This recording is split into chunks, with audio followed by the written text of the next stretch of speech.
that's how we wrapped up section 1, and we'll move straight into section 2, which we call Getting Athletic. So as a number of you may have seen, we have seen another incident of celebrities misusing their platforms. This comes in the form of Kyrie Irving and his promotion of a movie with lots of anti-Semitic themes. This was in late October, and rightly so, he was punished and had to face the repercussions. He saw a 5-match ban with the Nets. We also saw that Nike suspended his sponsorship deal, and then himself and his team, the Brooklyn Nets, had to make a donation to the ADL, the Anti-Defamation League, at the price of $500,000 in support of these anti-hate causes. So where to begin? Which, by the way, that Anti-Defamation League actually rejected Kyrie's donation because they said that they felt as if he's not actually showing any remorse, any true remorse towards it, which I thought is quite notable as well. And you gotta give them credit for standing by their values. I mean, for donations as sizable as that, to say no, I really give them credit for sticking to their guns. The question I'd really want to ask you is, what are your thoughts on this? I know we've discussed it with Adam Levine previously, but what are your thoughts on this? So I think, we as we discussed in the previous episode, I believe it was episode 3, the role of celebrities and the kind of influence that these people in prominent positions, the responsibility essentially that they have as role models. So I think, to be honest, Shaquille O'Neal and Charles Barkley really summed it up the best in their show, the TNT, the NBA TNT show that they do, where Shaquille O'Neal actually said, when you're as great at basketball as he is, people listen to you. It hurts me that we have to sit up here and talk about stuff that divides us. We have to sit up here and answer for what this idiot has done. I stand for equality of all people. That's what Shaquille O'Neal said. And I think that's like the perfect summary, right? He very clearly has stated, and surely someone like Kyrie Irving needs to understand that, because I think he tweeted about this documentary, if I'm not mistaken, or something like that. And immediately, you have 4 million followers, I think he has. Immediately, you know that what you're saying is being shared with that amount of people. And I really, really firmly believe that it is the responsibility of people that are in this position to understand the gravity of what they're saying and the amount of people that are listening to them. I think the fact that he didn't apologize for as long as he did, I think that is unforgivable, really. Well, not unforgivable, but it's absolute poor behavior. He's come up in several cases where, he's always at the center of these controversial things. So he didn't vaccinate, which is fine. His prerogative and his choice. I'm just saying how he's come up with the media. He came up with flat earthers. I did hear about that too. Yeah. And then now this. And it's kind of like, almost like fool me once kind of thing. Like, at some point, surely someone has to sit with him and be like, mate, like, you're a prominent person. Like, what's going on? And to do this, I just think, if you ask me what my opinion is, I think it's absolutely disgusting to do this. And in his apology, he said that he hadn't done the proper research on the docuseries that it was. So, like, then why are you gassing it? Like, then what are you doing? Can you promote something that you don't believe in? And you haven't even done the research. You don't even know what you're talking about. So I'm just you are showing how ignorant you are, and it's absolutely horrible, because it's the same thing like with Adam Levine when we spoke about it. I honestly feel like I listen to Maroon 5's music differently. I almost don't like the fact how much I like their music, and maybe that's my fault. Maybe I need to separate the art from the artist, right? I think Kyrie Irving is one of the most entertaining basketball players there is at the moment to watch. Yeah. In fact, I have quite a cool Brooklyn Nets street graffiti style vest Sure. that I have Yeah. that has Irving at the back, which I won't wear. I'm actually ashamed of myself for buying it. And I don't actually think you can always separate the art from the artist. And I think that if we're going to have the attitude of athletes must just be athletes, then they must just behave like athletes. They just mustn't talk about things that like this. Just don't do it. And I actually think that his punishment is not enough, if you ask me. That's just me. Come on, someone has to hold you to account. Someone has to, who, in my mind, I'm wondering who are his accountability partners, be it his romantic partner, be it his friends, his family, the team, the manager, everyone.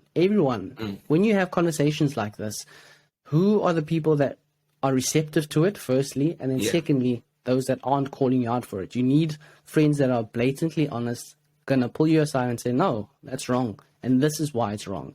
And if you still don't understand that, then you need to be the person that goes up and reads on it.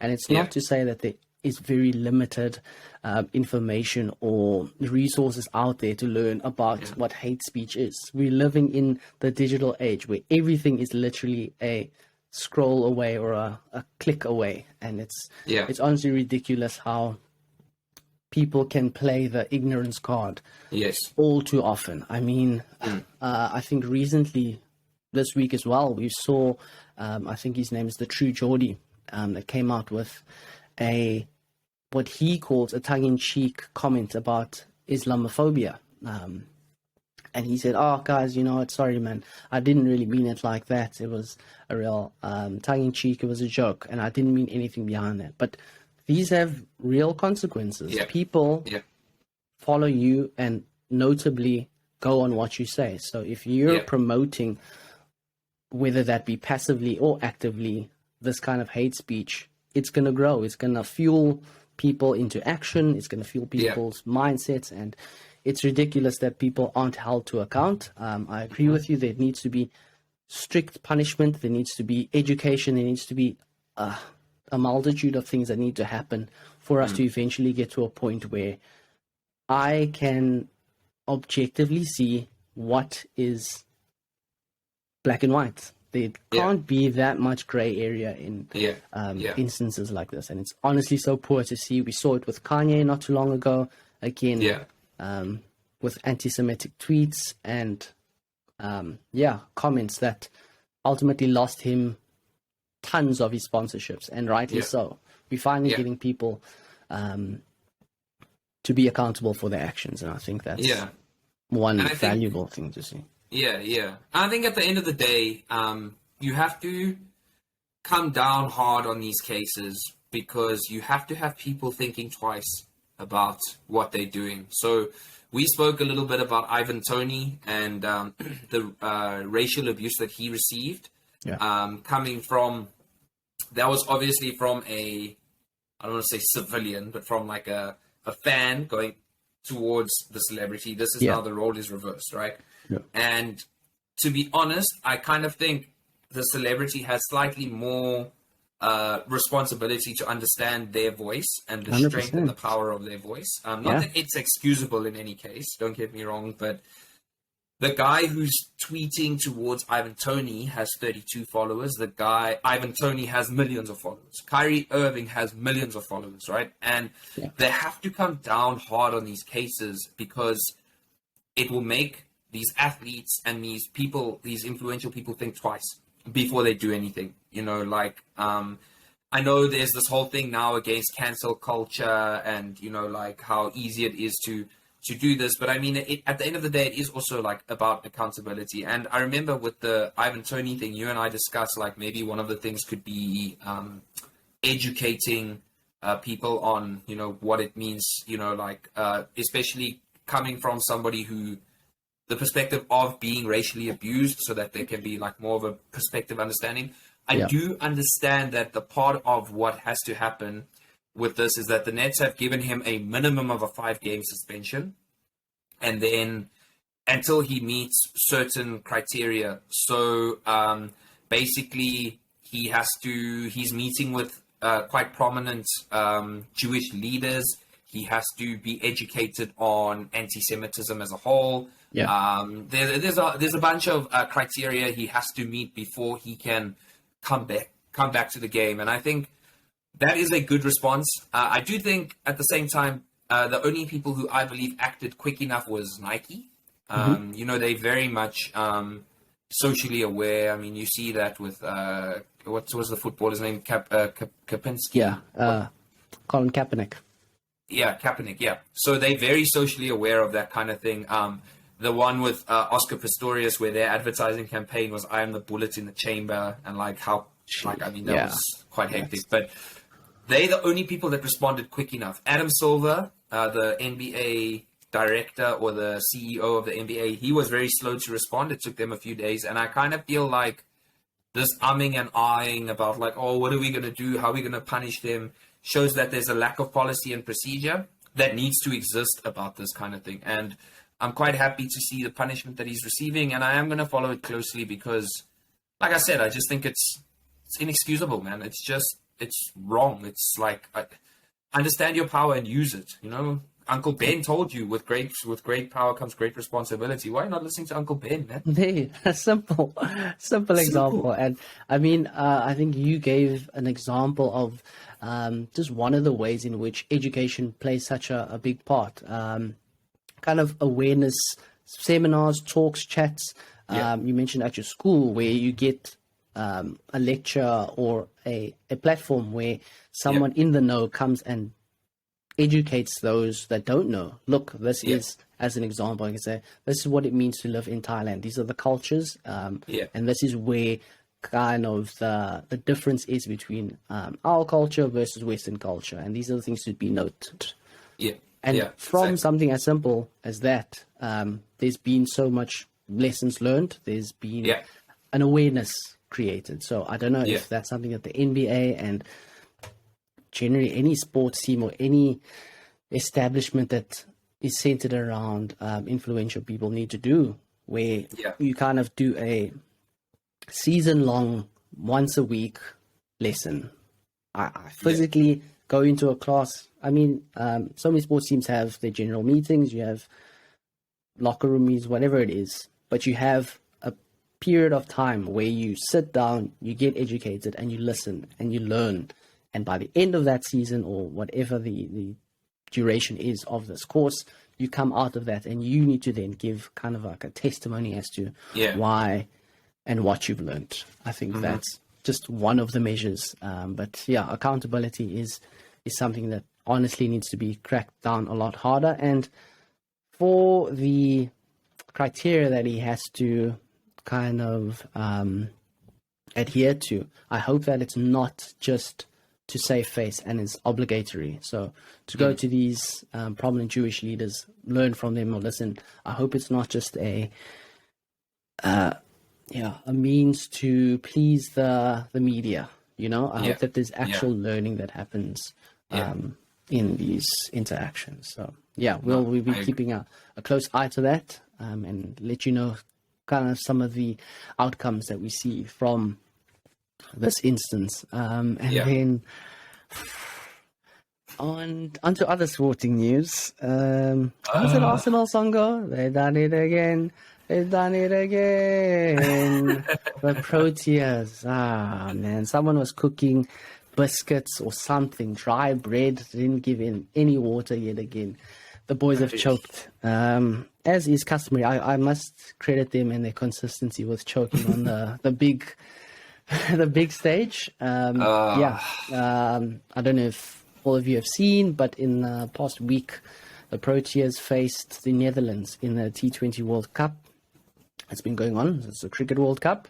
And the boys came up short once again. They weren't given a very big task. Nope.